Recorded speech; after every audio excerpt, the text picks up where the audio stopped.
Hello, everyone. I hope you guys are all doing well. This is Rick for CardRunners, and I'm back with part two of my session review, my session footage, I should say. So we're just going to pick up where we left off. I don't think too much of an introduction is necessary this time. For those of you that didn't catch part one, I'm coming back from a brief layoff where I didn't play too much poker, and we're working off the rust this session. And I'm just trying to focus on good fundamentals, and I'll try and explain that to you guys as we move along. So we'll start on the top right table. Okay, so I raised blind versus blind with Jack 8. This is a board I'm going to be checking decently often. The big blind has reasonable equity against my range on this board because he's getting good odds. He's in position, should be defending a lot of low cards that I might not be opening with. And this board texture will change a lot on later streets as well, which I think further benefits in position player. And so I'm going to do a substantial amount of checking on this board when out of position. Because I have no backdoor draw and a pretty weak hand with Jack 8, I decided to check and hope for a free card, but I was going to check fold if I faced a bet. We do face a bet of close to full pot. I don't mind this bet size. This is okay. I think smaller might be a little bit better, as this is a board where the big blind should have a lot of hands that want to bet for protection, like pairs of 5s and 4s and 3s.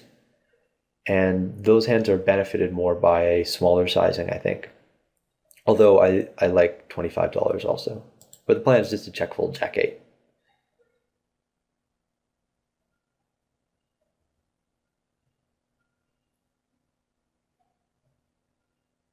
Eight nine suited, I call versus Fish and Chips open. Fish and Chips is a good player, I think.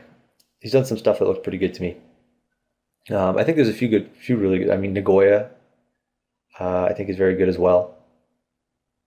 And a lot of the regs are just very, very tough in these games. I call with 8-9 suited. Those of you that have played around with Poker Snowy a little bit know that it kind of despises these sort of 7-8, 8-9 suited hands. I don't disagree with its analysis. These are sort of the most dominated hands up against a strong range, like an under the gun opening range. I'm going to be dominated in a lot of different ways, and we're going to make bad ends of straights. And I sort of block the weaker hands in his opening range, like Queen 9, for instance. And so it's a sort of a dubious hand to call, but not a bad one.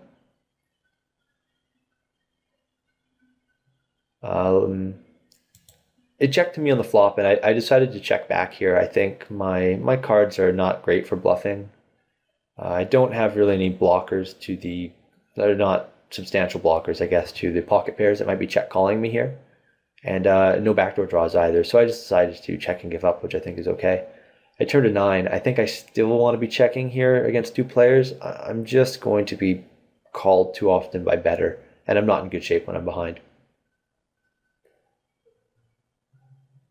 And on the top right table with Queen 10, this is again a board that it's kind of tricky to work out what we should be doing here.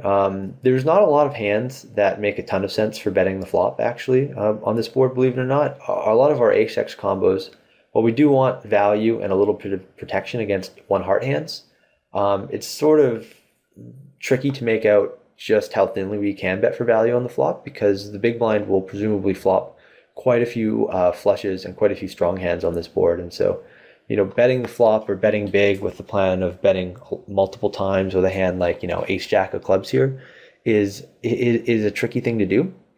And so I do end up checking back a lot on this board, and with a lot of sort of ace-x hands, just thinking that, I have a hand like the jack 9 of black drawing pretty dead, and that this is it's a reasonable spot to check back. I decided to bet my hand with the Queen of Hearts. I think that's fine. I have a very, very strong flush draw, and so this is not a bad hand to bet with.